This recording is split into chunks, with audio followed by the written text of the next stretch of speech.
Welcome to CoBB, Conversations on the Business of Brands with Sudeep Chawla and Sharavana Raghavan. Sudeep, we spoke of marketing not being an art or a science, but a craft. Now, I think in the last episode we did that.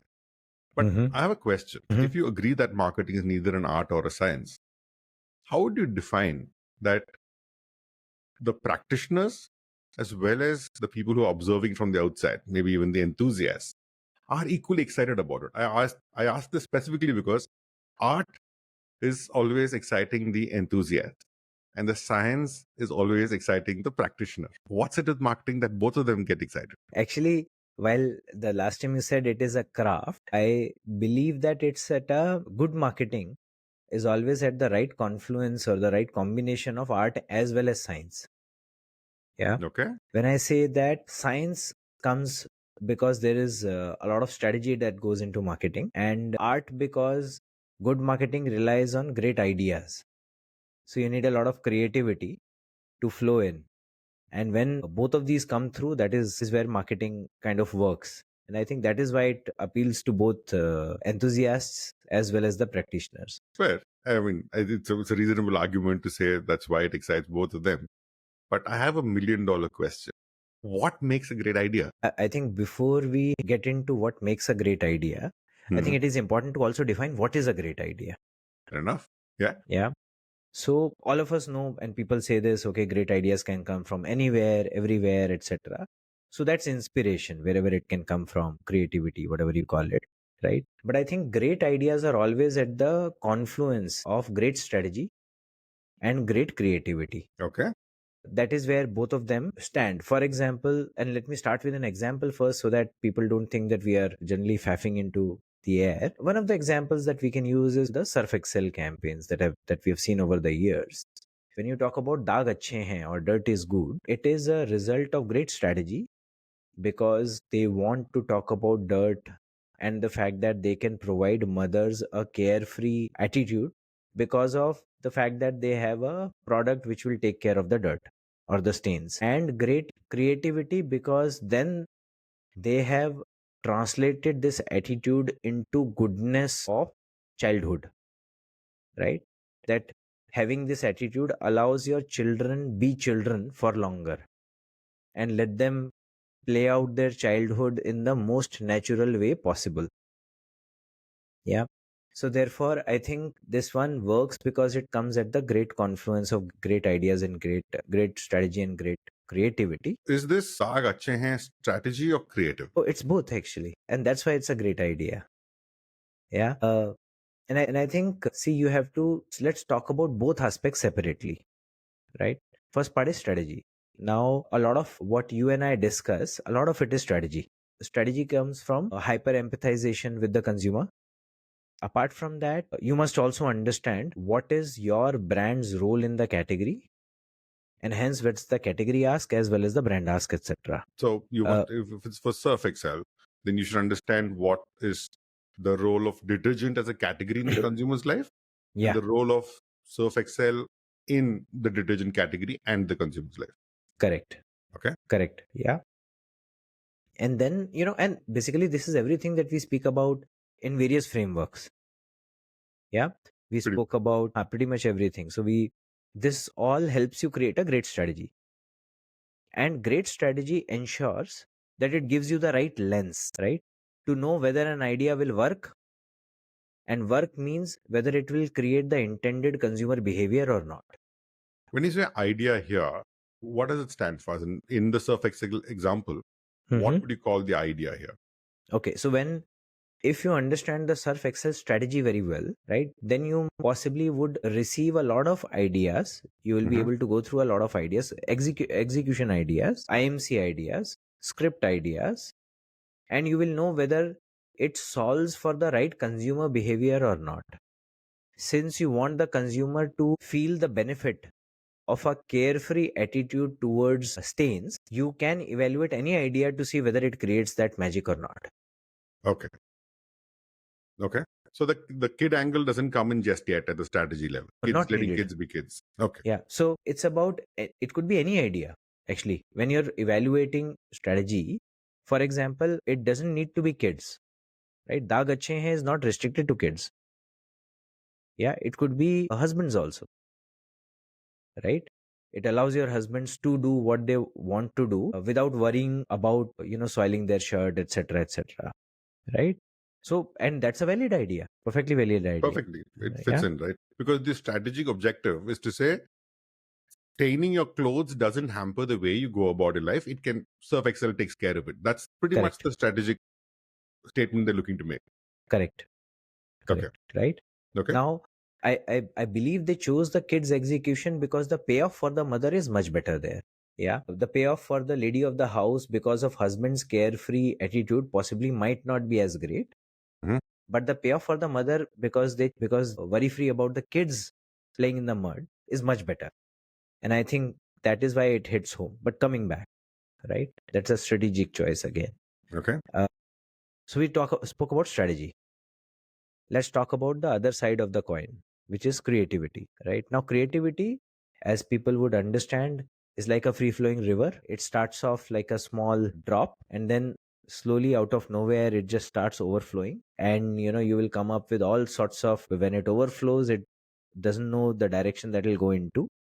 So it goes in all sorts of directions, distributes itself into rivulets, tributaries, etc., etc. And that's how creative meetings are, right? Now, great creativity, like we said, great strategy allows you to evaluate ideas, whether they'll create the right consumer behavior. Great creativity ensures that you are able to combine human truth with category or brand truth. Right. This is where you spoke about the role of the category in the consumer's life and the brand in the consumer's life. Correct. And both of these are rooted in human truth, right? So because Surf Excel can take care of stains, hence it has a role, right, in making women worry free about stained uniforms or stained clothes of their kids, right? And hence finding that sweet spot where a human truth combines with the category or the product truth is where creativity comes from, right? Is what creativity aims at, right? So and by doing that, we are able to create executions, we are able to create propositions that remain hooked in consumers' mind. So, But I have an like I said, intervention here.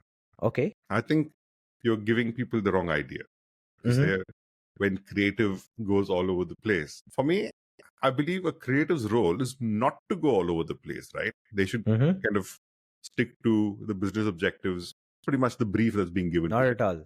Actually, it is completely opposite to that. Okay. And so therefore, like great strategy gives you the lens to evaluate, great creativity gives you the lens to explore all possible angles. Beyond the brief. Yeah. Beyond the brief of a solution to a problem. Okay. You give them a problem. Any problem can be solved in variety of ways. Some of them strategic, some of them not so strategic. Fair enough. Right? So great creativity gives you the lens to do that. Now, for those of us, even in fact, forget the science. I was remembering our science classes of class 6 to class 8, where we used to learn about convex and concave lenses, right? And the light passing through them. So the convex lens allows you to converge the light, and a concave lens allows you to diverge the light, right? So great strategy is like convex lens. It allows you to converge. It narrows down your choices. Sharpens and concentrates on what's to be done. Creativity is like a concave lens. It opens up possibilities. Now, wouldn't it be disjointed if they're doing the opposite? Very interesting. They are actually opposite. Right? Okay. And that's why I said they are two sides of the same coin. You need both to create great ideas, but both of them are opposite. You are in a liberal mood today, so I'll let you go on. So first of all, I want all the marketers or aspiring marketers to understand both the lenses separately. Right? So there is a strategy lens, which we spoke about, like a convex lens, which allows you to sharpen, allows you to narrow down. There is a creativity lens, which is like a concave lens, and that allows you to diverge, that allows you to open up. Both these are opposites of each other, can have opposite impact of each other. Now, once you have understood these two lenses, let's also understand people who carry these lenses as their first approach. right? Okay. For example, marketers who are working in a company or product managers, brand managers, etc. They are Carry the trained. strategic lens. Yeah, they are trained to use the strategic lens, right? So they will, kind of come up with a brief, try to make it as narrow as possible. Yeah. They will also write about what is their consumer like, what part of their consumer's life are you trying to influence, what does the consumer think, feel, do, etc., etc. Right? Hmm. You'll try to make it as narrow, as clear as you Hmm. can. And a lot of the time, once you've made the brief, then you try to apply some creativity to it. Right? So I liken it to a kind of, blowing a bubble through a funnel. Okay. Yeah? When you see a funnel, it is wide at the top and narrow at the bottom. And when you're trying to blow a bubble, because you're blowing into a wide mouth and it is constantly going down, it takes a lot of effort, right? And too often, the bubble that comes up is very small. And so, therefore, the output is disproportionate small as compared to the input. Every marketer will agree with you on that. Correct. So that's what happens with marketers. You put up a lot of creativity, but you end up coming up with really poor ideas, right? At least non-creative ideas. On Not point, great. on strategy. Strategy. On Super strategy. focused. For Sharp. sure. For sure. You might like them, but your wife wouldn't, or your grandmother wouldn't. Right? Now, let's understand the other side. Now, there are people in agencies, the creative guys, they are trained to use the creativity lens first. Right? That's how they are trained. So they love opening up. Right? No, so therefore they will come up with wide range of ideas. A lot of them always will be non-strategic and not on the brief. Yeah. I have seen a lot of marketers getting so frustrated that 75% of my discussion time is going on talking about ideas which are completely non-strategic or not on the brief. Right? When will we get to the core? But you said that Yeah. is a good thing. It's a good thing, of course.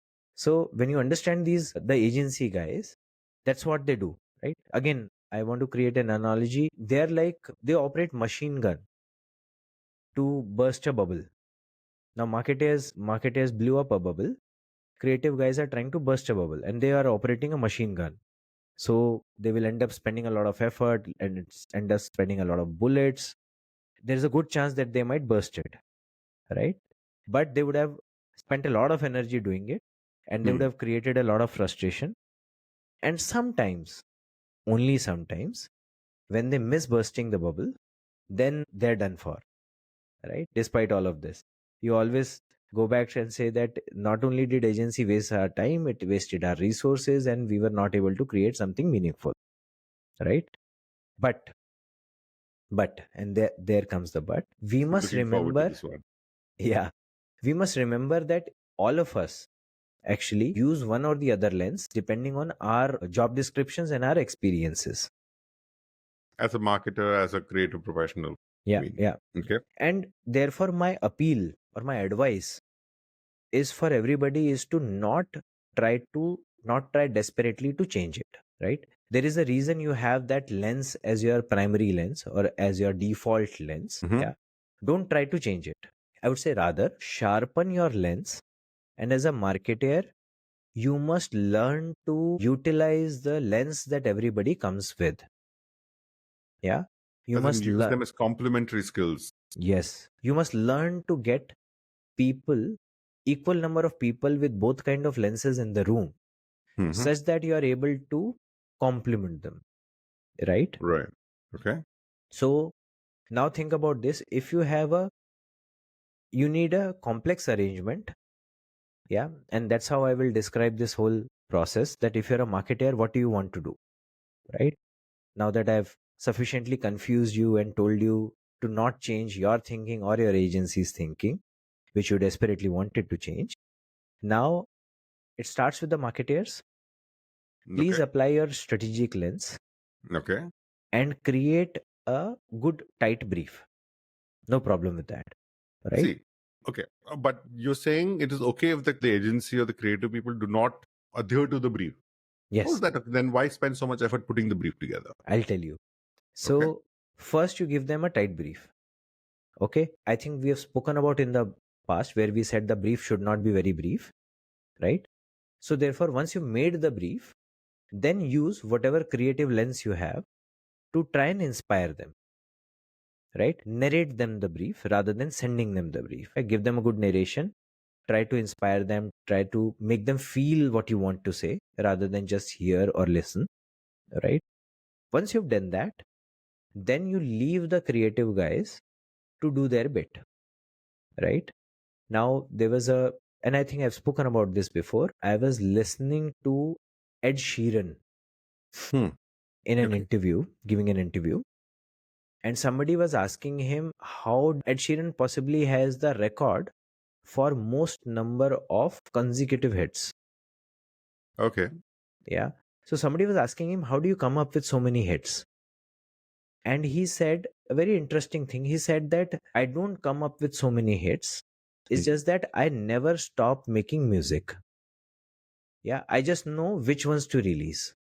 That's a beautiful point. It kind of reminds me of one of the sayings. I had a screenwriting coach who would push you to just write. I said, but it's so bad. So I need to get it right. No, you don't have to get it right. Just write. Correct. Then after you wrote it, then he'd tell me, you could always edit a bad page, but you Correct. can't edit a blank page. Precisely. And there are many more ways of saying this, Sharan. All of them say that let practitioners do their thing. Yeah. Because that is how you get the best possible output. Now, as a marketer, one, you need to create an environment that fosters this behavior.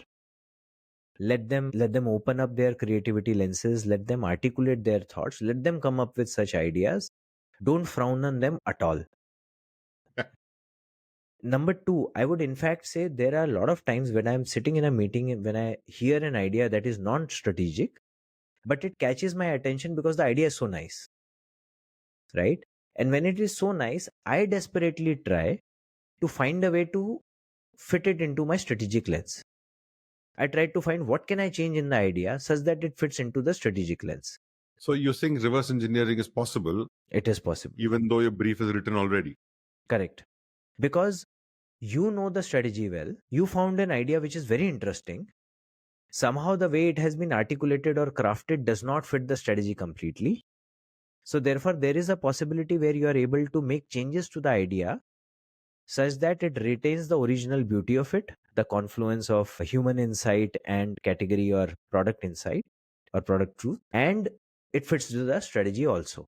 Once your agency partners see you not frowning on their off strategy ideas, rather building on their off strategy ideas sometimes, trying to make them strategic and giving them encouragement, they will keep coming back with better and better ideas, right? And not only do your agency partners relish it, everybody else in the room, the other agency partners, the other marketing partners that you have from the company, everybody starts understanding the beauty of this process. If you relish this process, you're not afraid of some of the bad ideas that might come your way. You're happy to accept off strategy ideas also, and you're ready to make changes to them. It is quite possible and fairly logical that you will be able to combine both the lenses. But okay, let's get a little practical here, Sudeep. Okay. It sounds a little too idealistic, right? As a brand manager, I have a boss, or even if I'm a marketing head, I have a boss who's expecting the campaign to have gone out 3 months before I started writing the brief. Now, if I'm waiting for the creative team to just keep the brief in their peripheral vision and keep coming up with ideas, wouldn't that just be an indulgence in the current time when everything's moving so fast? See, if you have got your timings right? So if you have started your ideation fairly early, right? Your creative team does not need too much time to come up with the right ideas. All they need is an inspiring brief, some amount of time, a few days for them to ponder over it, open up their minds, right? And then one big conference room where almost everybody comes up, all sorts of agencies, your media agency, your creative agency, your social media agency, internal people, everybody. And then if the marketer is able to foster an environment where everybody is contributing, I can guarantee that by the end of the meeting, you will have sufficient ideas to execute, right? So it's not more than a week or 10 days job if done well, right? But a lot of effort needs to, a lot of the marketers think that the best biggest part of their effort will be to filter the ideas after they've come in. I would rather contradict that. I would contradict that and say the biggest effort is in creating inspiration behind the brief. If you've done a good job there, you would not need to filter too many ideas. The audience will filter it for yourselves. Fair. And it's also, even after the brief, from what you're saying, right? It is up to the marketer to create the environment where people are comfortable enough to think creatively. And I think that's what you mean by inspiration. That inspiration is not just in the brief, but it should also go out beyond the brief to let people come up with ideas. I think that's a good point. Correct. So therefore, all I'm saying is marketer starts with a strategic lens, a convex lens, creates a brief, applies a little bit of creative lens, concave lens, to explain and inspire the brief. That then allows the agency to come up with a big concave lens so that it opens up, tries to apply the strategic or the convex lens on each one of the ideas that comes through. And if you're able to do this, a few times, you will end up with great ideas. I think that's brilliant. In fact, I like how you're answering the question that I asked earlier. What comes first? While strategy might come first, it doesn't have to be the rule. The creative can come and then strategy can be retrofitted if the creative is that mind-blowing. Correct. Thank you for listening to CoBB, Conversations on the Business of Brands with Sudeep Chawla and Sharavana Raghavan. Subscribe and learn more at cobcast.net.